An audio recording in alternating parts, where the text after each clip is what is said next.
Three trucking groups went to Washington to talk about the highway bill, about improving the situation for American truckers. Now, OOIDA, who's right on the TV right now, we'll listen to a little bit of what he has to say.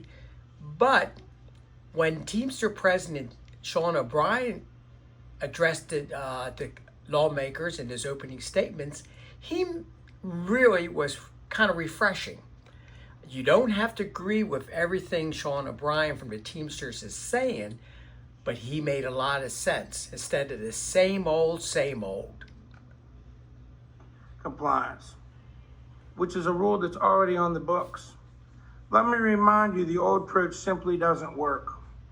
Policies that large carriers swore would improve safety, like electronic logging devices, have proven to be totally ineffective. The pilot program for teenage drivers has been a colossal taxpayer-funded failure, and its enrollment numbers tell the story. As I've outlined in my testimony, Congress has the ability to make the next highway bill the most pro-trucker, pro-safety bill in history, but only if you commit to prioritizing the needs of truckers. Thank you for this opportunity, and I look forward to answering your questions. Thank you for the opportunity to testify today on issues impacting the trucking and commercial bus industries. I'm Sean O'Brien, General President of the International Brotherhood of Teamsters. The Teamsters Union represents more than 1.3 million workers since 1903. That's 122 years. Our membership includes hundreds of thousands who start their workday behind a steering wheel of a commercial vehicle. I am personally familiar with the subject of this hearing, and not simply as General President of the Teamsters. I started my apprenticeship program at 18 years old in the rigging industry in South Boston, where I was an apprentice rigger, then a low bed driver, hauled heavy equipment both interstate and intrastate. The Surface Transportation Reauthorization is an opportunity for bipartisan action. Together, we must create economic opportunity and improve the lives of millions of Americans. The Teamsters look forward to working closely with the committee to write a bill that prioritizes workers, prioritizes public safety, and protection of jobs. For decades, the Teamsters have led the way in making the trucking industry a better and safer place to work. Teamster drivers earn wages and benefits that ensure our members can support their families and retire with dignity. Our union provides high-quality training to drivers. We regularly induct members into the UPS Circle of Honor and many other driver safety programs recognizing 25 to 30 years of safe driving without an accident. I'd like to start by talking about the state of our industry. You've all heard about so-called driver shortage, and I think you just heard one of my colleagues testify to that. We've been told we can solve this problem by forcing drivers to work longer hours and operate heavier trucks. At UPS, for example, one of our members may spend years working another position, another classification before a job operating a tractor trailer becomes available. Once our members do get behind the wheel, most remain in these good-paying, reliable, and safe positions until retirement. At carriers like T-Force and ABF, Teamsters only experience a 10 to 12% turnover ratio. Union drivers have the best wages, health care, and retirement securities. In Teamster shops, workers are incentivized to stay.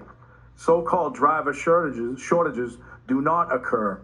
To help make this a reality for more workers, the Teamsters urge Congress to invest in high-quality CDL training. Sadly, predatory CDL programs are widespread in this country. They take money from students who then graduate, unable to pass the skills test or operate a vehicle safely. Teamster locals in 20 states certify members and the public as CDL drivers, usually at no cost to the students. Let's grow these programs for more American drivers. The expansion and creation of competitive grant programs under the DOT that are accessible to Teamsters training would help significantly. Federal action is also overdue to regulate autonomous vehicles. Allowing the unfettered operation of AVs is a threat to public safety and to good-paying jobs in the trucking industry. The Surface Reauthorization presents an opportunity for Congress to take decisive worker-first action on AVs. I'd also like to draw the subcommittee's attention to the growth of dangerous trucking business models. Amazon's trucking services are largely provided by its freight service partners, better known as FSPs. FSPs are contractors who in turn hire drivers. These small motor carriers exist as unique entities with individual DOT identification numbers. This means that the government cannot connect the dots between individual carriers to establish a pattern of unsafe behavior across a fleet contracted by Amazon and many others. This inability to trace unsafe behavior is critical when we know that Amazon FSP drivers were cited for violations at a rate of 70 times higher than UPS Teamsters. The Federal Motor Carrier Safety Administration should be directed to collect consolidated safety metrics for companies using contracted fleets. They should also conduct a study on the safety of Amazon's local last mile delivery service using vehicles under 10,000 pounds. The Teamsters call on the committee to reject policies that would reduce safety on our roads. This would include a rejection of weakening hours of service regulations or permitting longer, heavier trucks. Allowing corporations to push drivers to high levels of fatigue or to operate more dangerous vehicles will result in unnecessary accidents, injuries, and death. It is important that Congress is aware that one of the obstacles we face in providing the benefits of Teamsters representation is employer abuse of labor law and refusing to bargain in good faith. Employers drag out negotiations for years and deprive workers of better wages and safer working conditions. This is not a bug, it's a feature in our labor codes. The Teamsters wholeheartedly endorse the Faster Labor Contracts Act. This bill requires employers to bargain with workers within 10 days of voting to form the union. For the record, I want to thank Ranking Member Peters and Senator Marino for their co-sponsorship of this important legislation. Thank you for the opportunity to testify today. I look forward to your questions as well.